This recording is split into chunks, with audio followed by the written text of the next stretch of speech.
When you remember when you remember. I love it.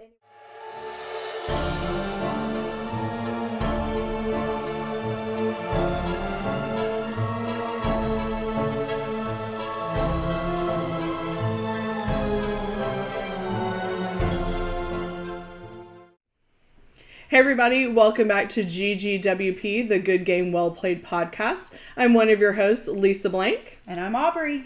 We are here today for spooky season. Yay! I'm so excited. I have we have our spooky gear on. Yes. Got my spooky kitties in their ghost mode. I love that. Yes. I love that. And we're going to be talking about all of the spooky games. Well, not all of the spooky games, but the ones that we have. that we like to play. A lot that we like to play. Yeah. For the most, I think there's only one in there that I haven't actually played. And we'll got figure out which special one guest, Septima. Yes. Which we talked about in our last podcast. And we actually played it now. And we played it. Yes. So we held true to our promise of playing all of the games of shame on our shelves of shame and actually played one of them. So yeah. And it was super fun. I really liked it. And within the week that I said that I would play it. Exactly. We actually I've did it. I've actually played this one, 2, 3 times now. Oh, I've only played it once, but that's okay. Yeah. I don't own it, so. I had to learn it so that I could teach it. I'm not the best teacher. She did fine. I did fine. I get nervous. It's fine. Everything's fine. It's not that I'm not the best teacher. It's that I don't prefer to teach. Right. We normally leave that up to Derek. He reads all the rule books. Or John. Or Johnny V. Yes, Johnny V also reads all the rule books for us. Yes, we appreciate it. So today is all about the spooky season and the spooky games that you can play with your family over the next week as we wind into Halloween. For those of you who love Halloween as much as we do, this is a great way to start and do some family game nights with a theme, because that's always preferable. Yeah. So let's get into it. So what do we have first? So the first one we're going to talk about is Cat Magic the Game, and guess whose this is? Of course. Of course it is. I mean, we actually have played that. Not you, but Dylan, Ryan, and I have actually played this one. It's a card game, and I'll be honest, we played it a while ago, so not a lot remembered. But it's like you need to trick and steal and borrow things from people, so you can kind of thwart them if you want, so that if they need a specific ingredient to make a potion, you can steal that away from them. And cool. It's actually a really fun game, and it's about cats, so I mean, come on. It's perfect. You can't go wrong. You can't go wrong with a black cat themed game. So and it's black cats. It is black cats, yes. I have a black cat themed game as well. Yes, a little later. You do. It's coming up. It's coming up. But first we're going to talk about one of my all-time favorites. Not all-time favorite games. Yes. But all-time favorite themes. Yes. Let's talk about Hocus Pocus. So I love this movie. And those of you who haven't watched this movie, shame on you. It is such a good movie. But I will say, we normally start out October watching this movie. Yes. But it has been so hot in Texas that I don't even feel like spooky season should really be upon us. And so we have not watched it yet. It is now, like the 23rd or something of October? Yes. By the time you watch this, it will be even later. Yeah. And we still have not watched Hocus Pocus. Shame on you. Because it's too darn hot. I'm not into it. So, first of all. Yes. What about the sequel? How do you feel about the sequel?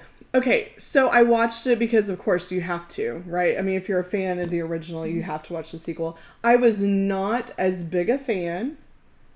It was much too musically for me.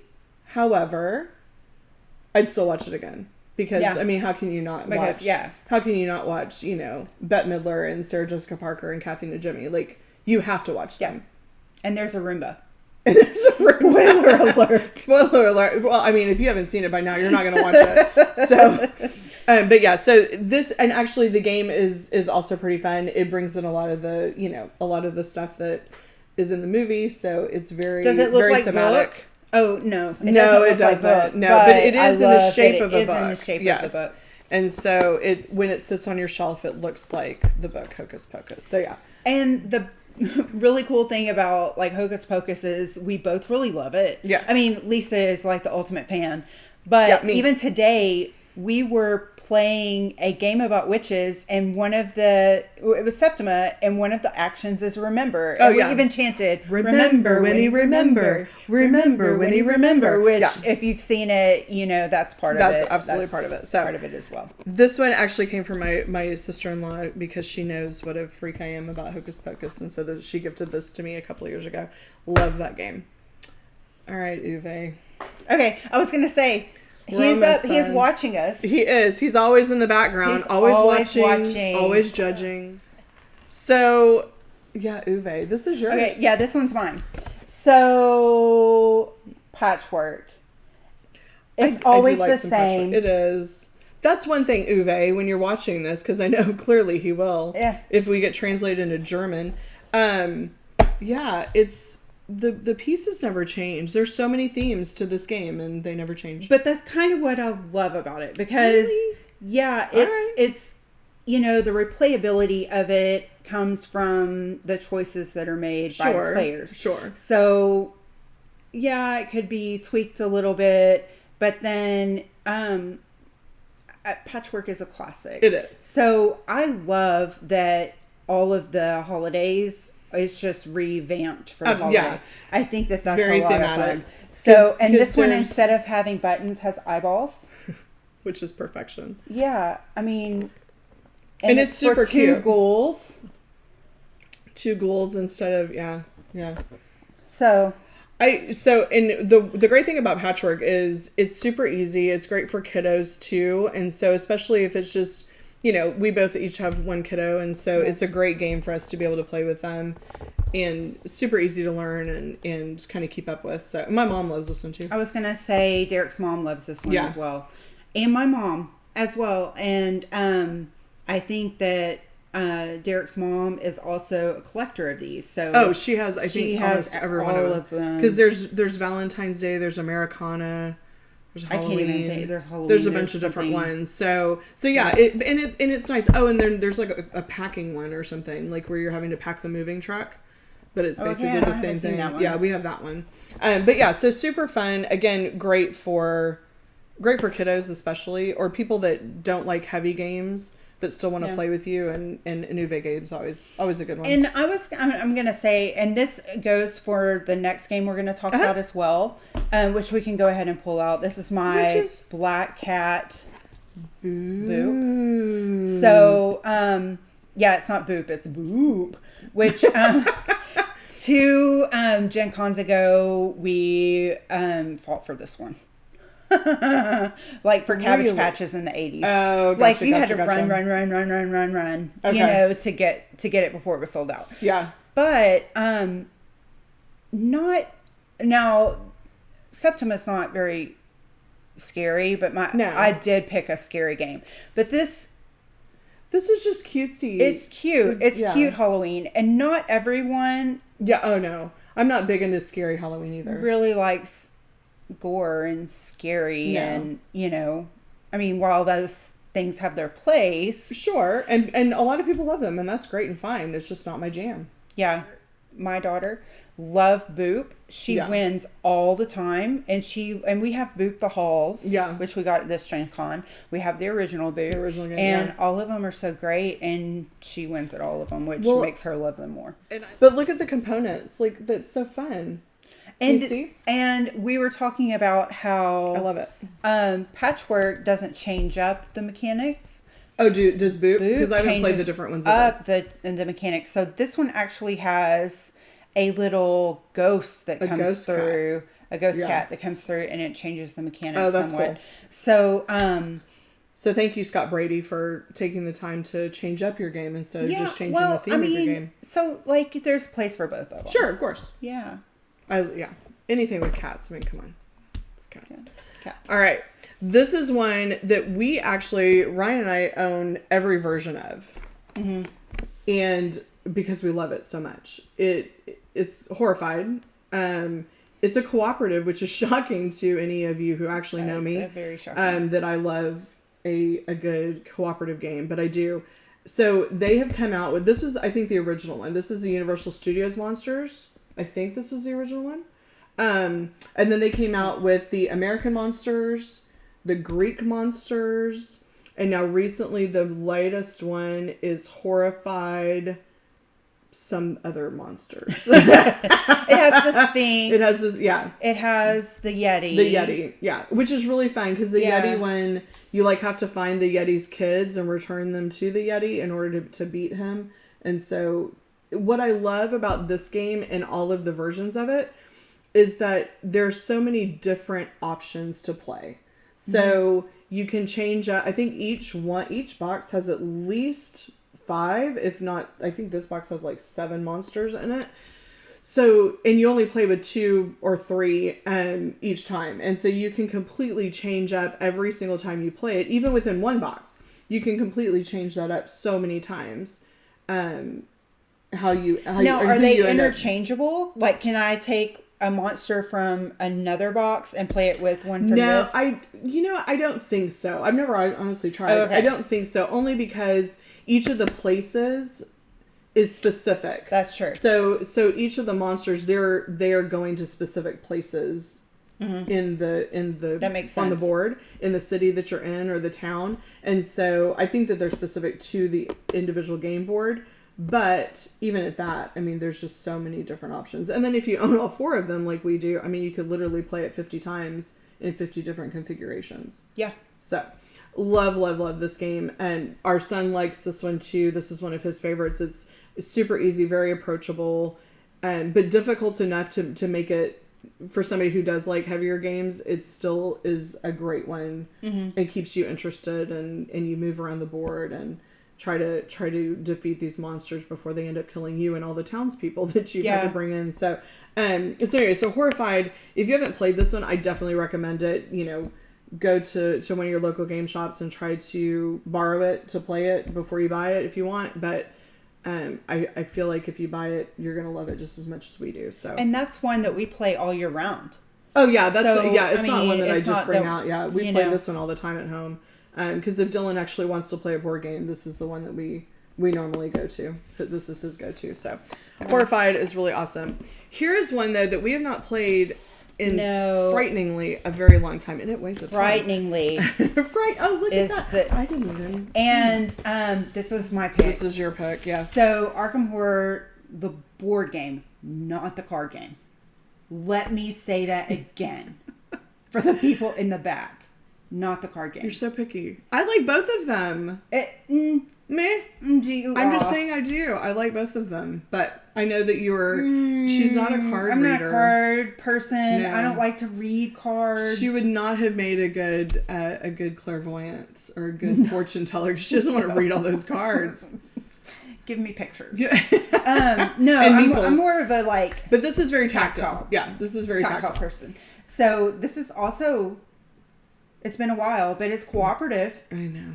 Correct? So this is honestly probably one of the first cooperative games that we played because we haven't played this one in a ridiculously long time. We haven't, but I'm keeping it downstairs because this is another one that I would like to play before Halloween. So, just because, I mean, why would you not at least play, we watch like creepy things during October, like we've been rewatching Stranger Things, and so like we kind of like try to immerse ourselves in a little creepy.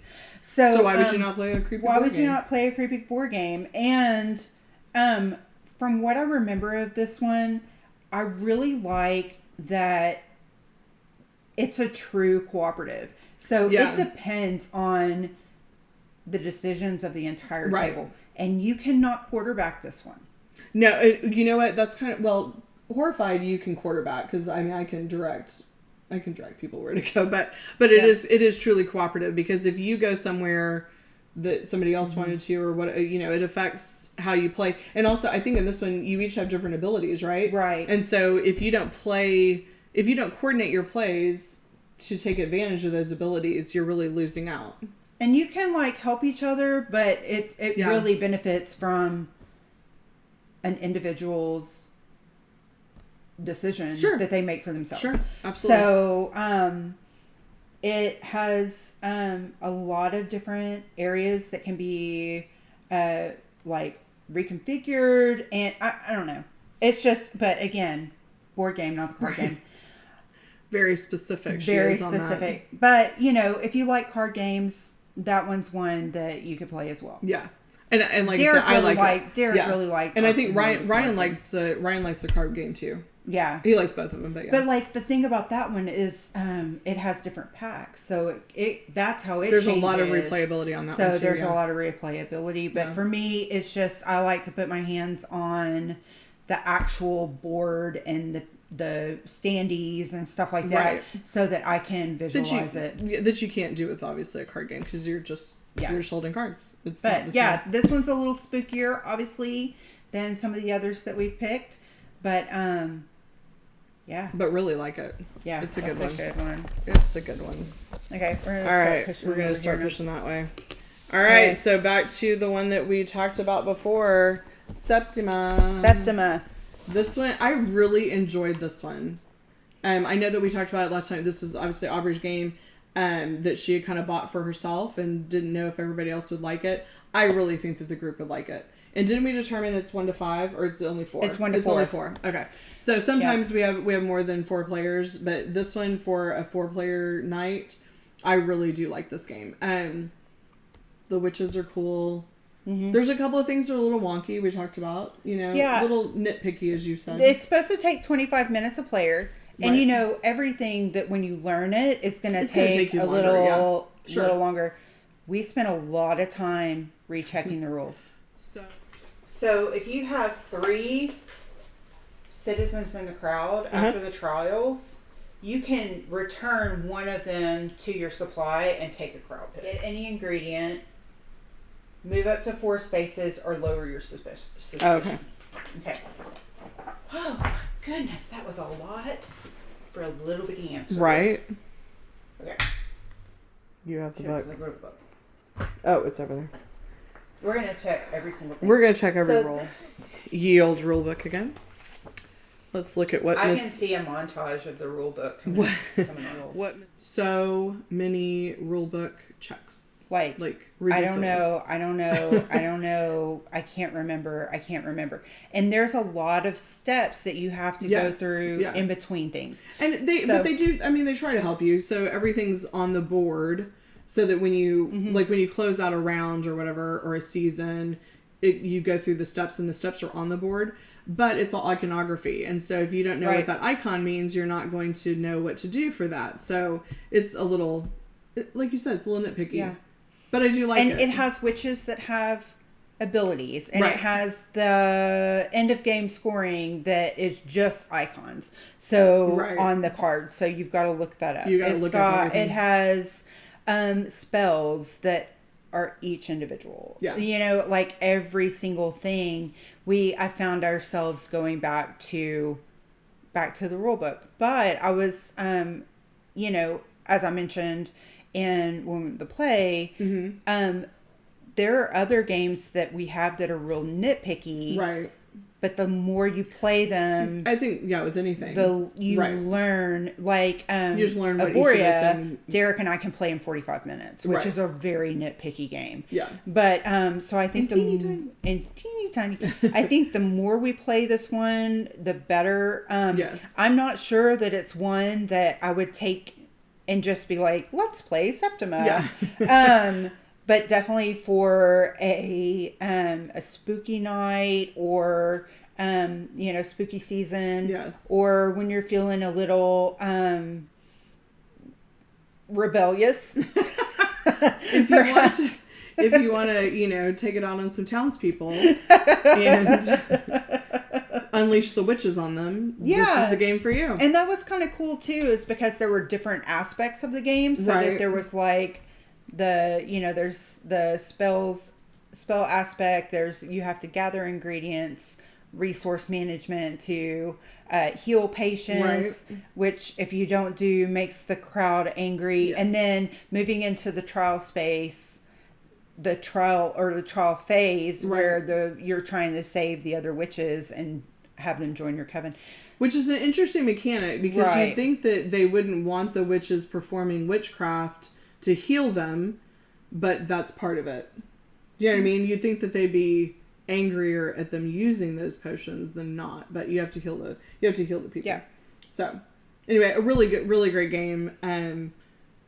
Again, check it out at your local game library gaming shop if you want to before you buy.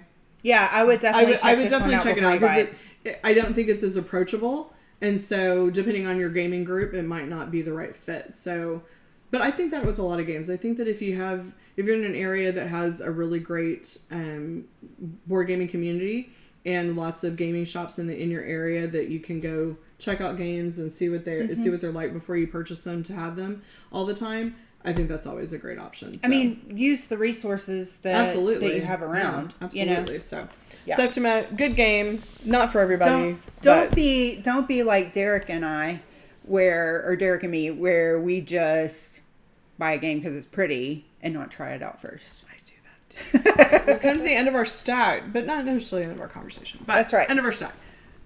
So it's Buffy. I heart Buffy. You know what? I find I didn't think I liked TV and things that much. Clearly I do. Because my husband and I love Buffy, and he's the one who actually turned me on to Buffy. He and his sisters watched this all the time when it first came out. How are we friends? It's so good. It's so cheesy. It's cheesy 90s. Maybe one episode. Yeah. But it's so, but look, I don't know. It's got Angel. Where is he? Where's Angel? Is he right there? Who's Angel? Yeah, David Boreanaz right there. Oh, okay. This guy. See, he's the equivalent of my McDreamy. I never watched whatever that was on, Grey's Anatomy or whatever. I never watched that. He's dreamy. Still is dreamy. So we call him McBroody Pants because he was always brooding in Buffy and then is he a vampire? Angel. Yeah, he's a vampire. Oh, okay. So and he's her love interest and okay. Yeah, but so this is legendary. I'll get back to the actual game instead of talking about McBroody.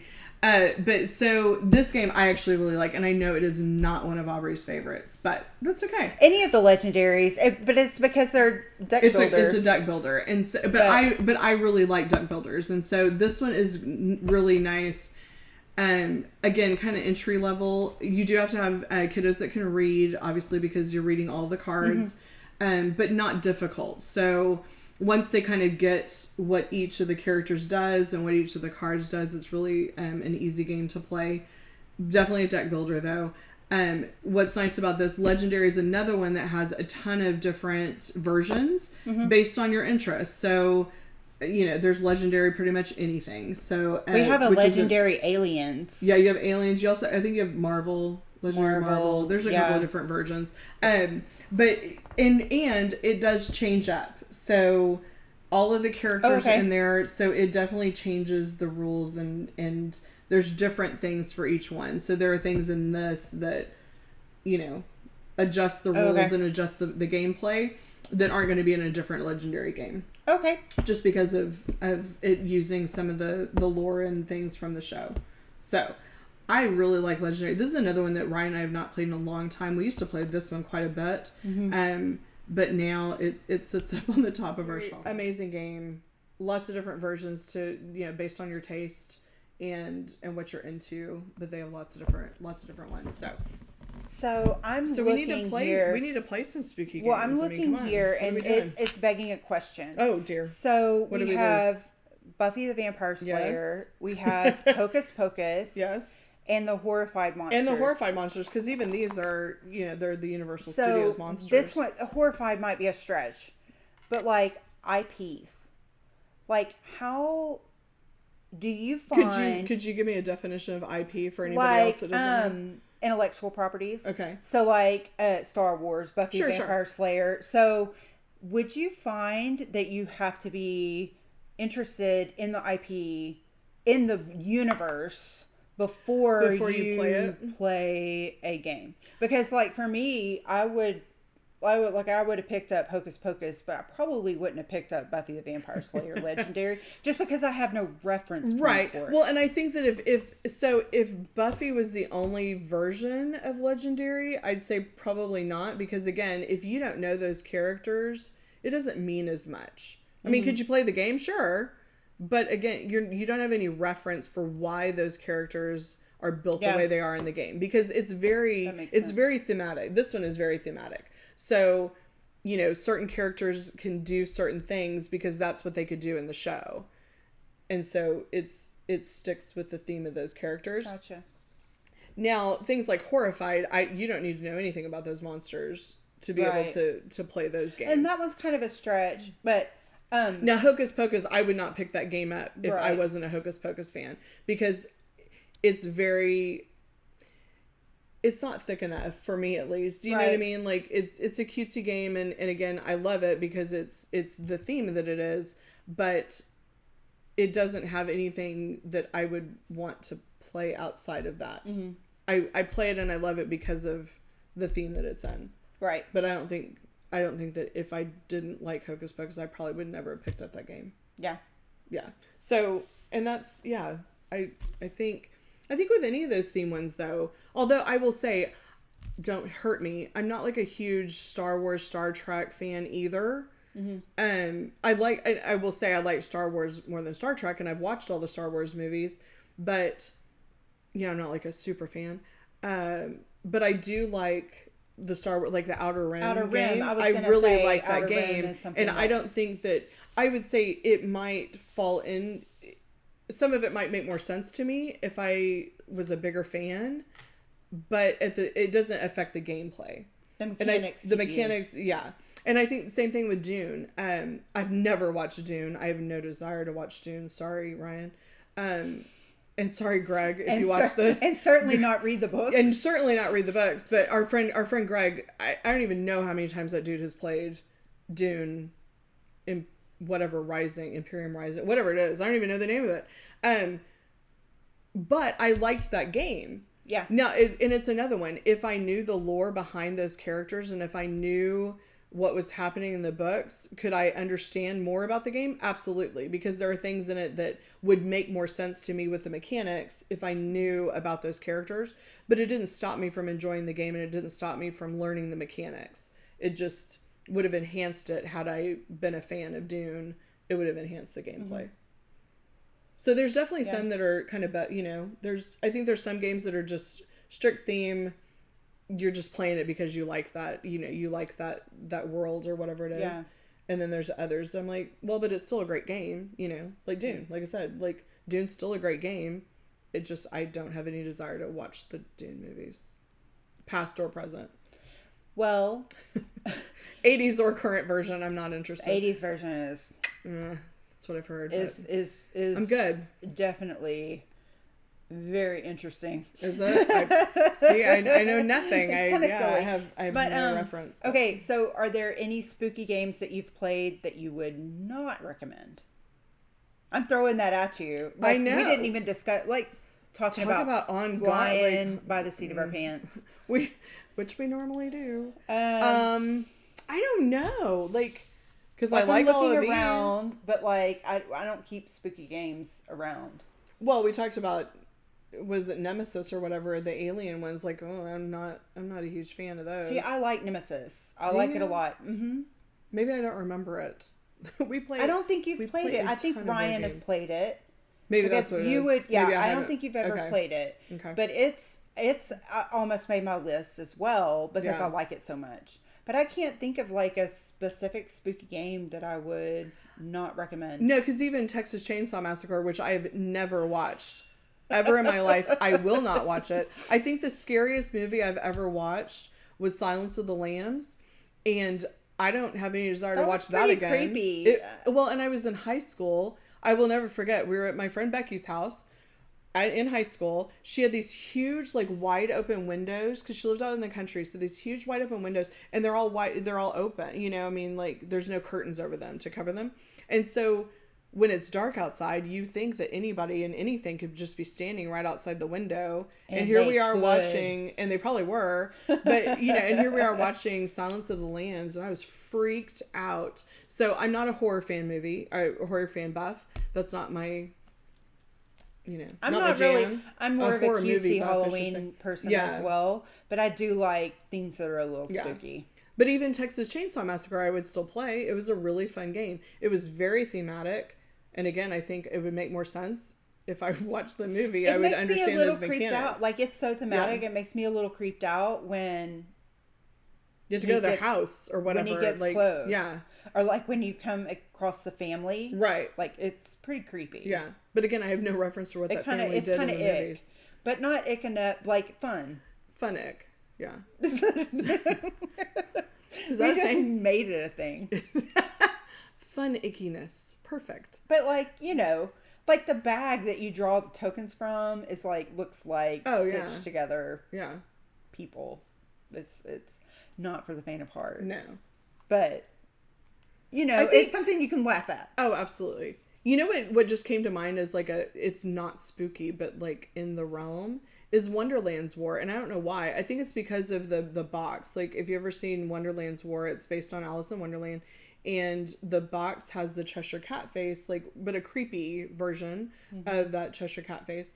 And the theme, like, you're in all of the, like, the creepy crawly places, you know, to do your battles between people. And, you know, it's got like a little creepy vibe. Yeah, I would say you're in the woods and you're at a tea party with the Mad Hatter, but you have to go to the different, you know, spooky places that were in Alice in Wonderland. And quite frankly, if we're being honest, Alice in Wonderland is a creepy movie for children. Yeah.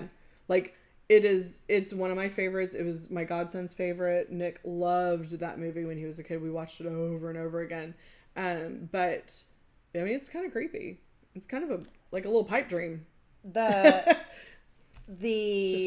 animated one, like the Disney one, or like the all of the above. Well, and then you add Tim Burton into the mix, and forget it. You've got mega creep factor. Well, like the thing that creeps me out the most is like the little oysters.